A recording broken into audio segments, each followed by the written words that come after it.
नमस्कार, आप देख रहे हैं न्यूज 24। आपके साथ मैं हूं प्रत्युष खरे। कैबिनेट सचिव राजीव गाबा सभी राज्यों और केंद्र शासित प्रदेशों के मुख्य सचिवों और स्वास्थ्य सचिवों के साथ वीडियो कॉन्फ्रेंसिंग के जरिए उन्होंने बैठक की। राज्यों के मुख्य सचिवों ने अपने अपने राज्य में कोरोना संक्रमण के हालात की जानकारी दी।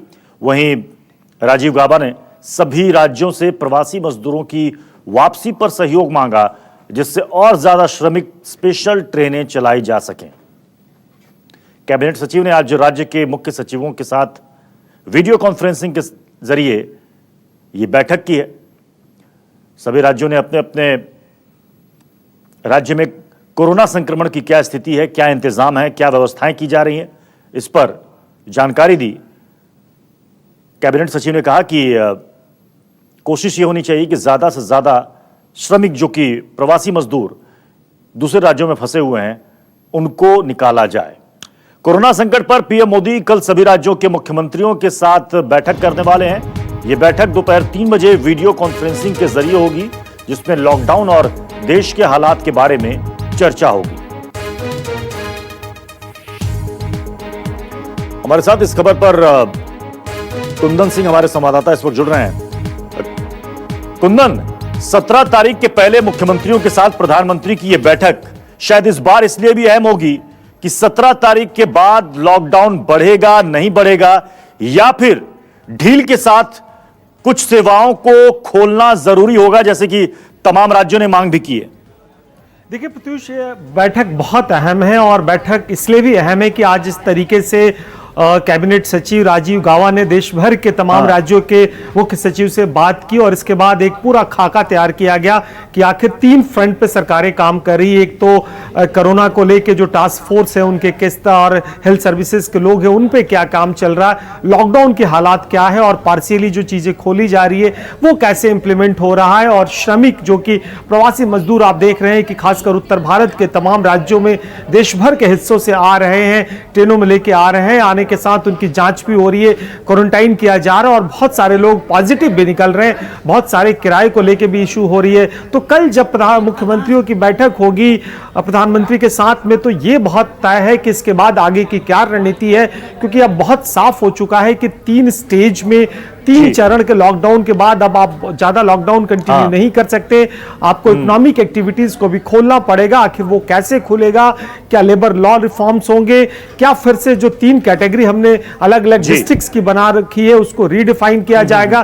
क्या बहुत सारे राज्यों ने मांग कर रखी है कि अगर एक जिले में 50-60 किलोमीटर के रेडियस के जिले में एक छोटा सा हिस्सा अगर इंपैक्ट है तो क्यों नहीं उसी को कॉर्नर किया जाए, उसी को लॉकडाउन किया जाए, बाकी के हिस्सों को खोला जाए। खासकर बड़े महानगरों में दिल्ली के मुख्यमंत्री ने कहा था और मुंबई से कहा गया था। तो कुल मिलाके जो टीम हेल्थ की विजिट कर रही है अलग अलग राज्यों में, 10 राज्यों में पहले चरण में जाने की बात हो रही है जहां पे सबसे ज्यादा कोरोना इंपैक्टेड लोग हैं।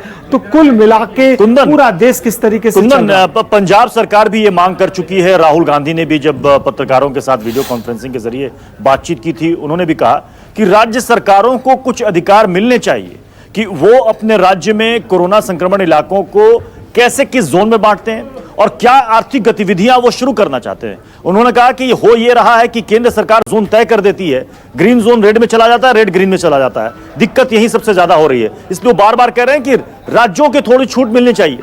बिल्कुल राज्यों को छूट मिलनी चाहिए और राज्यों की छूट की जो सबसे प्रमुख वजह है मांग करने की, वो कहने कि बहुत सारे लॉ एंड ऑर्डर हमारे जिम्मे होता है, रेवेन्यू एक बहुत बड़ी चुनौती है, हमारे लोगों को जो पलायन कर उनको रोक कर रखना बड़ी चुनौती है और इकोनॉमिक एक्टिविटीज को डेवलप करना बहुत जरूरत है, क्योंकि रेवेन्यू कल को स्टेट को खर्चा है, उनको सैलरी देना है, उनके खुद के इंफ्रास्ट्रक्चर प्रोजेक्ट को चलाने हैं, उनके यहाँ जो हेल्थ सर्विसेज में लोग काम कर रहे हैं या कोरोना की लड़ाई में उनको बहुत सारा पैसा चाहिए।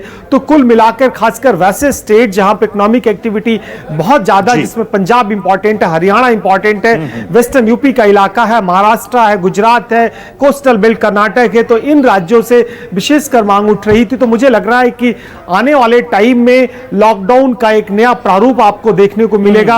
हो सकता है कि लॉकडाउन ब्लैंकेट ना हो के बहुत सिलेक्टेड एरिया में हो। अच्छा कुंदन, देखिए इस बीच नितिन गडकरी ने जो ट्रक और कार ऑपरेटर्स हैं उनके साथ जो बातचीत की थी उसमें बार बार उनकी तरफ से ये डिमांड की जा रही थी कि हमें बहुत लॉस हो रहा है, पब्लिक ट्रांसपोर्ट को जल्द से जल्द शुरू किया जाए सोशल डिस्टेंसिंग के साथ। उन्होंने ये भी कहा था कि बहुत जल्द इसे शुरू किया जाएगा, इस प्लान पर हम काम कर रहे हैं। तो क्या उम्मीद की जाए कि 17 तारीख के बाद पूरे देश भर में नहीं लेकिन कुछ इलाकों में पब्लिक ट्रांसपोर्ट की शुरुआत हो सकती है सोशल डिस्टेंसिंग के पैरामीटर्स को बरतते हुए?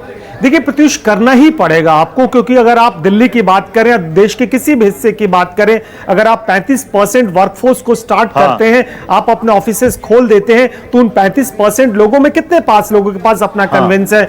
और इसके अलावा बहुत सारी जरूरत की चीजें होती है, किसी को हॉस्पिटल जाना, किसी को अपने किसी और कामकाज के हिस्से में जाना है। तो मुझे लग रहा है कि बहुत सारी मांग भी हो रही है कि पब्लिक ट्रांसपोर्ट सिस्टम को ग्रेडेड वाइज, हो सकता है कि अभी ऑटो को स्टार्ट कर दिया जाए, कैब जो रेडियो कैब टैक्सीज उनको स्टार्ट किया जाए, उसमें लोगों के यात्रा करने की लिमिटेशंस तय कर दिया जाए, उनके लिए जो ड्राइवर्स हैं उनके लिए नई गाइडलाइन तय किया जाए, उनके कुछ सेफ्टी मेजर इनहांस कर दिया जाए, यानी पीछे का और आगे की सीट के बीच में कोई पर्दा लगा दिया जाए। तो ऐसे बहुत सारे प्लानिंग, बहुत सारे सुझाव आए हैं, बहुत सारे राज्यों के सुझाव हैं, बहुत सारे केंद्र एक्सपर्ट से लेके अपनी ओपिनियंस को लेके, और बहुत सारे दुनिया के देशों में लॉकडाउन को रिलीज किया गया है, तो वहां पे क्या बस मॉडल अपनाए गए हैं, उस पे काम करने की कोशिश हो रही है। और मुझे लग रहा है कि अब 17 तारीख के बाद जो अगला चरण होगा वो लॉकडाउन, हो सकता है कि लॉकडाउन का एक नया रूप देखने को मिले, जिसमें इकोनॉमिक एक्टिविटीज भी हो, जीवन भी सामान्य तौर पे चला जा सके, और जहां पे कोरोना इंपैक्ट कर रहा है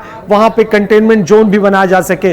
सो कुल मिलाकर तमाम चरण कैसे होंगे, इस पे एक बृहद बैठक होगी, और इसके बाद मुझे लगता है कि आज की जो बैठक है उसी का अगला कंटिन्यूटी के तौर पे आप देख सकते हैं। और इसके बाद जब अगली बार चीजें ईज की जाएगी तो एक ड्राफ्ट आएगा, और इसके बाद कैसे देश आगे बढ़ता है देखना होगा। शायद जो पिछली बार एक चार्ट आया था पूरे देश भर के 733 जिलों के, ऑरेंज जोन, रेड जोन और ग्रीन जोन, क्या आपको लग रहा है फिर से रिवाइज्ड होकर के वो 17 के पहले आ सकता है? नहीं, मुझे लग रहा है कि न केवल उन डिस्ट्रिक्ट्स को रिवाइज किया जाएगा, बल्कि डिस्ट्रिक्ट्स में भी सब डिस्ट्रिक्ट्स बनाने की बात हो रही है, सब डिवीजन के लेवल पे, ब्लॉक के लेवल पे, शहरों की बात करें तो वार्ड के लेवल पे, या फिर वार्ड से भी नीचे आप जा सकते हैं, किस पर्टिकुलर सोसाइटी को कर सकते हैं, किस पर्टिकुलर 2-3 गली को कर सकते हैं, और जो भी शहरीकरण का जिस तरीके का हैबिटेट है उस इलाके को कर सकते हैं। तो मुझे लग रहा है ये बहुत तरफ से मांग उठ रही है, और एक्सपर्ट्स की भी मांग है, समय की भी जरूरत है कि आप जो आपका प्लान है उसको और माइक्रो लेवल पे लेके जाएं और ग्रेडेड तरीके से लेके जाएं, और बहुत कंक्रीट तरीके से जो टारगेटेड एरिया वहीं पे यानी कुंदन ये कल जो बैठक होगी 17 तारीख के लिए, जो आगे की योजना बनेगी उस लिहाज से बहुत अहम होगी। और ये बात मुख्यमंत्री अरविंद केजरीवाल से लेकर कुछ और मुख्यमंत्रियों ने कही है कि जो जोन वाइज हम बांट देते हैं दिक्कत वहीं पर आती है, या तो जो इलाके, जो पर्टिकुलर सोसाइटी या कुछ एरिया जो है उसे आप कंटेनमेंट जोन में तब्दील करके पूरे जिले को आप सील ना करें, बाकी जिलों में उस कंटेनमेंट जोन को छोड़ करके एक्टिविटीज आप चालू रखिए, चाहे वो गाड़ी चले या दुकानें खुले, केवल उस कंटेनमेंट एरिया को सील किया जाए बस। नहीं, ये सुझाव आया था कि बिल्कुल अगर किसी एक घर में या एक सोसाइटी में या किसी बिल्डिंग में कोई कोरोना पॉजिटिव पाया जाता है तो उसको आप इंटेंसिटी के मुताबिक आप 400-500 मीटर के इलाके को सील कर सकते हैं, बहुत जरूरत है तो 1-2 किलोमीटर के इलाके को सील कर सकते हैं। लेकिन अगर आप दिल्ली की बात करें, आप दिल्ली की पूरे रेडियस को देख ले, पूरे पॉपुलेशन को बात कर ले, और 9 डिस्ट्रिक्ट्स में अगर कुछ एक चंद हर डिस्ट्रिक्ट्स में नंबर्स आते हैं, आप उसके पूरे दिल्ली को रेड जोन कर देते हैं। रेड जोन से कितने तरह की परेशानी या इकोनॉमिक एक्टिविटीज नहीं कर सकते, बहुत सारे रेस्ट्रिक्शंस कर सकते हैं, बहुत सारा लोगों के आने जाने में मुश्किल हो रही है, और बहुत सारे जो दूसरी चीजों का आप ईज कर रहे हैं। मैं आपको बताऊं कि अस्पतालों को कहा जा रहा है कि कोविड हॉस्पिटल्स के अलावा जो बाकी के इलाज करने वाले मरीज हैं उनको खोला जा सकते हैं, संस्थानों को खोला जा सकता है, ऑफिसेस को खोला जा सकता है, जो वर्कफोर्स है उनको खोला जा सकता है, आप सिंगल विंडो दुकानों को खोला जा सकता है। लेकिन इन सब खोलने के लिए, इनको सुचारू रूप से चलाने के लिए आपको एक पूरा चेन बनाना पड़ेगा, और चेन में एक कड़ी भी कहीं भी मिसिंग है तो वो मुश्किल हो रही है, और मौजूदा गाइडलाइन के मुताबिक ये बहुत मुश्किल हो रही है। तो मुझे लग रहा है कि और माइक्रो लेवल पे चीजें स्पष्ट की जाएगी, जिसका फायदा, जिसका कुछ आने वाले चरणों में देखा जा सकता है। चलिए, बहुत बहुत शुक्रिया कुंदन हमारे साथ जुड़ने के लिए और इस तमाम जानकारी के लिए। दिल्ली में कोरोना मरीजों का आंकड़ा 6,923 तक पहुंच चुका है। अब तक 73 लोगों की मौत हो चुकी है, जबकि 2,069 मरीज ठीक भी हुए हैं। मुख्यमंत्री अरविंद केजरीवाल ने कहा है कि दिल्ली में 75% मामले हल्के लक्षण वाले हैं। उन्होंने कहा कि हल्के लक्षण वाले लोगों का इलाज अब घर पर ही होगा, उन्हें अस्पताल आने की या उन्हें अस्पताल लाने की जरूरत नहीं। देख रहे हैं कि अधिकतर केस जो है वो माइल्ड या एसिम्टोमेटिक है। लगभग 75% के करीब केसेस एसिम्टोमेटिक या माइल्ड केसेस हैं। उनका अब केंद्र सरकार ने आदेश निकाले हैं कि उनका इलाज अगर हम चाहें तो उनके घर पे भी हो सकता है, उनको अस्पतालों में आने की ज़रूरत नहीं है। उसका अब हम लोगों ने इंतजाम किया है। जो जो लोग एसिम्टोमेटिक होते हैं, जो जो लोग माइल्ड सिम्टम वाले होते हैं, जिनको थोड़ा सा बुखार है, थोड़ा सा खांसी है, ज़्यादा दिक्कत नहीं है, उन सब लोगों के घर पे इलाज का हमने इंतजाम किया है। हमारी टीम उनके घर पे जाती है, उनके पूरे परिवार को बिठा के सब समझाती है कि आपको कैसे करना है। देख के आती है उनके घर पे पहले कि क्या उनके घर में एक अलग कमरा है, क्या उनके घर में एक अलग टॉयलेट है, क्या उनको अलग से घर के अंदर सोशल आइसोलेशन किया जा सकता है। अगर उनके घर में ये सुविधाएं हैं तो फिर उस मरीज को अपने घर में ही उसका इलाज करने की इजाज़त दी जाती है। इसमें इलाज तो है ही नहीं कोरोना में, तो वो अपने घर में ही आइसोलेट हो जाते हैं। हमने इसको जब एनालाइज किया तो देखा कि 82% लोग जिनकी डेथ हुई है उनमें 82% लोग 50 साल से ज़्यादा उम्र के थे। तो देखने में ये आ रहा है कि बुज़ुर्गों की मौत ज़्यादा हो रही है। मैंने पहले भी कहा था और सभी सरकारें भी बार बार बोल रही है कि हमें अपने बुज़ुर्गों का ख़ास तौर से ख्याल रखना है, सभी बुज़ुर्गों को भी अपना ख्याल रखना है। घर से बाहर घर से बाहर ना निकलें, सोशल डिस्टेंसिंग का पालन करें, हाथ बार बार धोएं और जो भी प्रिकॉशन ले सकते हैं लें। आपकी जान हम सब लोगों के लिए बहुत कीमती है। सभी बुजुर्गों से मेरी हाथ जोड़ के अपील है। दिल्ली में कल रात को 12 बजे तक 6,923 टोटल कोरोना के केस पाए गए हैं। इसमें से 2,069 केस ठीक होकर अपने घर जा चुके हैं। अभी तक टोटल 73 लोगों की कोरोना की वजह से मौत हुई है और इस वक्त 4,781 लोग अभी भी कोरोना का इलाज उनका चल रहा है। मुंबई में एयर इंडिया के 5 पायलट कोरोना पॉजिटिव मिले हैं। शनिवार को 77 पायलट्स का कोरोना टेस्ट हुआ, जिसमें 5 पॉजिटिव पाए गए। पिछली बार 20 अप्रैल को इन्होंने उड़ान भरी थी। बताया जा रहा है कि इन 5 पायलट में कोरोना के लक्षण नहीं थे, फिर भी इनकी रिपोर्ट पॉजिटिव आई है। इन पायलटों को होम क्वारंटीन कर दिया गया है।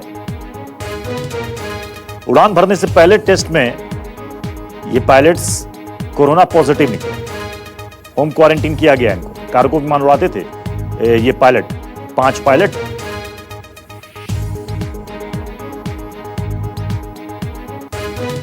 सतहत्तर पायलट्स का टेस्ट किया गया था, जिसमें से 5 कोरोना पॉजिटिव मिले। हमारे साथ मनीष कुमार हमारे संवाददाता इस वक्त जुड़ चुके हैं। मनीष, इन सभी 5 पायलट्स में किसी तरह के कोई लक्षण नहीं थे? असिम्टोमेटिक थे और आपको बता दें कि 77 ऐसे पायलट्स हैं जिनका कल एयर इंडिया ने उनका जांच कराने का फैसला लिया और जिसमें से 5 जो है कोविड पॉजिटिव पाए गए हैं। इनको होम क्वारंटाइन के लिए भेज दिया गया। प्रत्युष, आपको बता दें पिछली बार इन्होंने 20 अप्रैल को ये इन्होंने फ्लाई किया था। ये ड्रीम लाइनर जो फ्लाइट्स है 787 बोइंग, उसको वो फ्लाई करते हैं और ये कार्गो फ्लीट के पायलट्स बताए जा रहे हैं। मुंबई में ये लोग वहाँ पे पोस्टेड हैं और जाहिर तौर पर इनको भी होम क्वारंटाइन के लिए कहा गया है। तो एयर इंडिया में भी कहीं ना कहीं कोरोना संक्रमण का मामला सामने आ गया है। और दूसरी चीज आपको बता दें, एयर इंडिया लगातार अपने पायलट्स, उनके 64 ऐसे प्लेन्स हैं जो कि अलग अलग देशों से लोगों को लेकर आ रही है। जो रेस्क्यू ऑपरेशन जो चल रहा है, जो लोग विदेशों में फंसे हुए भारतीय उनको लाया जा रहा है, लेकिन साथ ही साथ पायलट्स की भी जांच की जा रही है कि कोई पायलट इससे संक्रमित ना हो। हालांकि एयर इंडिया का ये भी कहना है जो सूत्रों के हवाले से कि ये लोग जो संक्रमित हुए हैं वो फ्लाई करने के दौरान नहीं हुए हैं। तो अब सवाल उठता है कि आखिरकार ये कैसे संक्रमित हुए, ये एक अहम सवाल उठता है जो कि एयर इंडिया इसको फाइंड आउट कर रही है। लेकिन फिलहाल ये खबर आ रही है कि 5 एयर इंडिया के जो पायलट्स हैं वो कोरोना संक्रमित हुए। जी, शुक्रिया मनीष। यूपी के अपर मुख्य सचिव अवनीश अवस्थी का बयान सामने आया है।